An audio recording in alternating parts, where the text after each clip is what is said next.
Friday sees Real Madrid's final La Liga game of the season. They take on Real Betis. I'll be calling that game.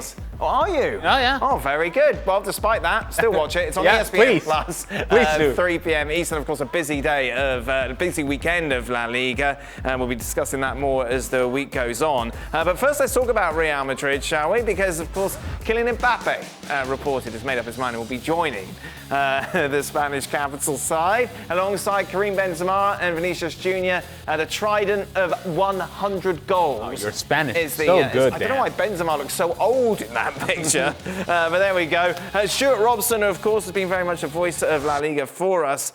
You've seen a lot of Real Madrid, Robbo. Where does Mbappe fit into this side?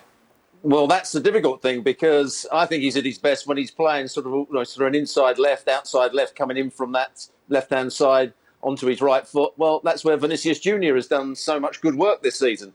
So I think he's going to have to probably play on the other side, or if he plays on the left, Vinicius Junior is going to have to adapt his game and play on the right. But as a front three, I mean, it's a magnificent front three. Vinicius Junior can run with the ball and go past people, the pace of Mbappe and the cleverness and the goal scoring of Benzema. So I'm sure it can work whichever formation they play in, but it's going to be great for Real Madrid to see them play with those three. How good is he, Robbo? Well, he's a magnificent player. You can't get away from that. He doesn't always play with consistency, but on his day, he's got that pace. He's got the ability to go past people with the ball. He's got the ability to make the right sort of runs, and he's a good finisher. So there's no question about it. He's one of the best players in the world, and he will thrive at Real Madrid in a very good team. And he wants to be there, Ali. Well, and I know that's stating the obvious, but that's got to add an extra bit of spice to it. And Robert just alluded to the fact that he's not always consistent. Well, we know this from Real Madrid. And you having worked at Real Madrid TV, and the fans of Real Madrid and that whole environment will demand that you perform at a high level all the time. Yeah. So, while it is important that he wants to be there and he wants to be on that stage, it's also going to be critically important that he understands the responsibility of performing at that high level all the time. That you see in Karim Benzema, a very good example, the best example as to how is it that you have to carry yourself. If you have any questions, go to Karim directly and say, hey, you've been here in Madrid and sometimes you have been criticized and sometimes they pointed the finger at you and now you've taken this whole entirely different level of stature within this club. How do we get there? What do I need to do?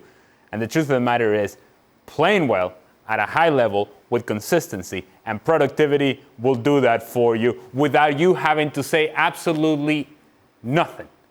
Nothing. Yeah. You don't have to say anything. That will speak louder than anything else that you can say to the media, to the press, or whatever. Just carry yourself professionally and with productivity consistently, and you'll be just fine. To Robbo's point, how's Vinicius Junior? I think Vini right now has been able to create a space for himself in this group to where I don't think he is nervous as to what his role is going to be. Now, what we will see a lot of is rotation. And sometimes Mbappe will appear on the left. Sometimes Vinicius will have to go on the right. But we've also seen Kylian Mbappe playing with France where he's able to run on that right-hand side and get off of the shoulder of defenders and force defenders in positions where they have to chase him off on that right-hand side. So it's not like he's not capable of playing on the right. And both of these guys are so very good and so very talented in 1v1 situations and utilizing their pace that whether they come from the left or from the right, they're going to be dangerous. And then pulling all of that together is going to be Karim Benzema. It is a beautiful front three to think about from a Real Madrid perspective. Just from a football fan's perspective. Absolutely. You know, it's going to be fascinating to see how it all plays out. Thanks so much for watching ESPN on YouTube. And for more sports highlights and analysis, be sure to download the ESPN app. And for premium content and live streaming, subscribe to ESPN Plus.